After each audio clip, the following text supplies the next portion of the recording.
Et maintenant, chers amis du Vernet, voici le patron, le taulier, Monsieur Vernet, Jean Rigaud.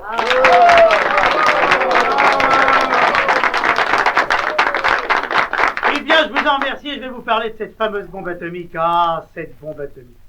Je ne sais pas si vous savez comment on l'a fabriquée, je vais vous expliquer ça. Il y avait un vieux savant, un brave savant gentil comme tout. On lui a dit, vous allez faire la bombe. Oh.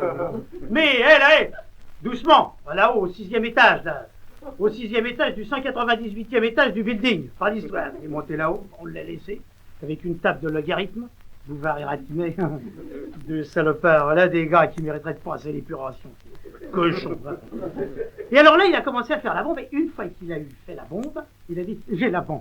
On lui a arraché des mains, on lui a donné l'essence, on lui a dit, maintenant, je te nous la fais. Alors ils sont allés dans le Texas, et alors là, dans le Texas, ils ont commencé à faire la bombe. On a monté des baraquements, et on a amené une équipe spécialiste de décortiqueurs et de décortiqueuses d'atomes. Or, n'est pas décortiqueuse d'atomes qui veut. Justement, j'ai été trouver la grande Nini qui fait la rue Pigalle depuis une bonne 25aine d'années maintenant. Je lui ai dit, Nini, qu'est-ce que tu penses du décortiquage de l'atome? Et Nini m'a dit, c'est spécial.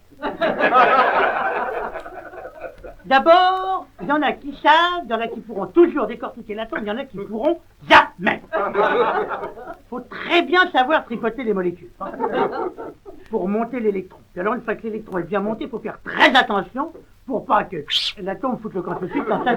T'as plus qu'à être habillé, l'électron, l'atome est plus là. Alors, ça, c'est très difficile de décortiquer convenablement l'atome. Et c'est vrai.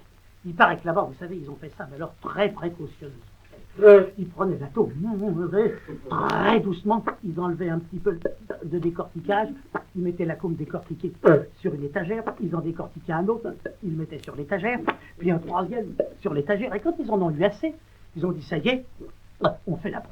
Alors on a amené le récipient, car son bureau qui tenait ça, vous êtes fous, non? Claquez pas des dents, sans ça tout va péter. Alors on prenait, vous savez, l'atome décortiqué, on en prenait un, on le mettait au fond, un autre, on le mettait au fond, un troisième, on le mettait au fond, pas celui-là, il est pas fatigué, alors il en prenait un autre. Quand il y en a eu assez, ils ont fermé la bombe, on a dit maintenant porte ça sur le terrain d'aviation. Le gars est parti là-bas, vous savez, très doucement, il a manipulé ça, vous savez, il tenait ça comme juste un sacrement.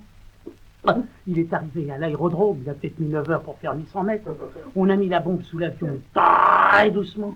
Le pilote est monté, il a mis une jambe, il a tendu 10 bonnes minutes, il a mis l'autre, il s'est assis, il est parti, vite, il a lâché la bombe vite, il est revenu vite. Il a dit maintenant c'est fini, comptez plus sur moi, je ne ferai plus jamais sur moi.